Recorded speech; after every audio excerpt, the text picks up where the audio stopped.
তারা স্বাধীনতা সপক্ষে শক্তি 2, তারাই আসলে সরকারি দল বা বিরোধী দল থাকবে, বাকিরা সব বাদ পড়ে যাবে। এইটি সম্পর্কে আপনার একটু মতামত জানতে চাইবো। আমি মতামত জানতে চাইবো যে সরকার কি সত্যি সব দলকে জাতীয় দল হিসেবে দেখতে চায় কিনা, আপনি এটি কি মনে করেন? আরেকটি প্রশ্ন করব যে আমি দেখলাম যে আওয়ামী লীগ সভানেত্রী যাদেরকে নমিনেশন দিয়েছেন তাদের মধ্যে অন্তত 60 জনের বেশি লোক হেরেছেন, 70 জনের মতো হেরেছেন।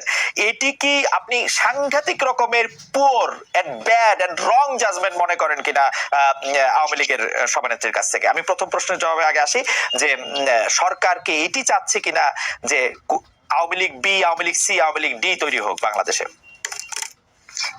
দেখেন, আমি যে উত্তরটা শুরু করার সময় একটা কথা বলতে চাই যে আমি পড়ছিলাম ছোটবেলায় যে অধিকার ছাড়িয়ে দেয়া অধিকার রাখিবার মতো বিড়ম্বনা নাই, বৈধতা দিলেন। এটা হচ্ছে কি আমি ব্যক্তিগতভাবে মনে করি, আপনারা করতে পারেন। না, এটা আমার মত হচ্ছে কি যে আমি যখন যে নির্বাচনে দিলেন আমি আপনার কাছে ক্ষমতা দিয়ে দিলাম, ভাই যান, আপনি আপনার সাথে আমি নাই, আপনার আন্ডারে আমি নির্বাচন করব না।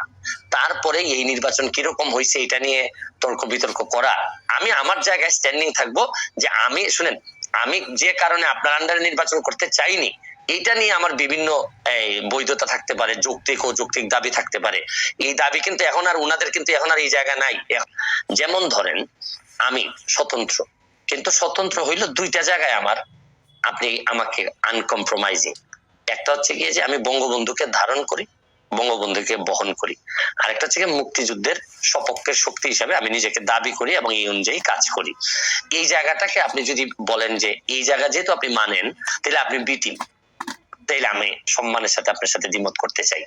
আমার প্রশ্ন হচ্ছে গিয়ে যে বাংলাদেশে এই দুইটা জিনিস না মানার পরে আমার কাছে মনে হয় যে এটা খুবই হতাশাজনক। আপনার সাথে আমার আর বক্তব্য চলে না। ওকে, কারণ আমি এই জায়গায় কোন ধরনের কম্প্রোমাইজ আমি করব না, বরং বিরোধী দল যারা করবেন, ধরেন বিরোধী দল বঙ্গবন্ধুর যিনি মানবেন না, তিনি আসলে এই দেশে জাতির জন্য কি যিনি মানবেন না, বা এই তখন তো বিরোধী দলের আমার এই কনসেপ্ট আমার কাছে খুবই হেজি মনে হয়। একটা ছোট ছোট কয়েকটা প্রশ্ন করতে পারি। এক নাম্বার প্রশ্ন হচ্ছে আপনি ছোটই করবেন, আমি জানি আপনি ছোটই করবেন, আমি জানি এই ব্যাপারে আমার অভিজ্ঞতা আছে, বলেন। জি, আপনি কি মনে করেন কিনা এই সরকার গত 15 বছর ধরে, গত 5 বছর ধরে বঙ্গবন্ধুর আদর্শ ধারণ করে? বঙ্গবন্ধুর আদর্শ ধারণ করা মানে কি, মানে আওয়ামী লীগের বিরুদ্ধে যেসব অভিযোগ, আমি খালি আর্থিক অভিযোগগুলি আপনাকে শুধু মনে করে দিতে চাই। আমি শুধু মনে করে দিতে চাই আওয়ামী লীগের সরকাররা কিরকম, আওয়ামী লীগের সরকারে যারা ছিল তারা কিরকম আঙ্গুল ফুলে কলা গাছ হয়েছে, সেটা আমি শুধু মনে করে দিচ্ছি আপনাকে। আমি এই জায়গাতেই থাকতে চাই রাজি। বঙ্গবন্ধুর চেতনা, বঙ্গবন্ধুর আদর্শ মানে একই সাথে আপনি এই কথা বলে আপনি দুর্নীতি করতে পারবেন না। এই দুর্নীতি যেদিন আপনি করবেন তখন আপনার এই জায়গাটাকে আপনি আসলে রীতিমতো আপনি এই জায়গাটাকে নষ্ট করে দিলেন।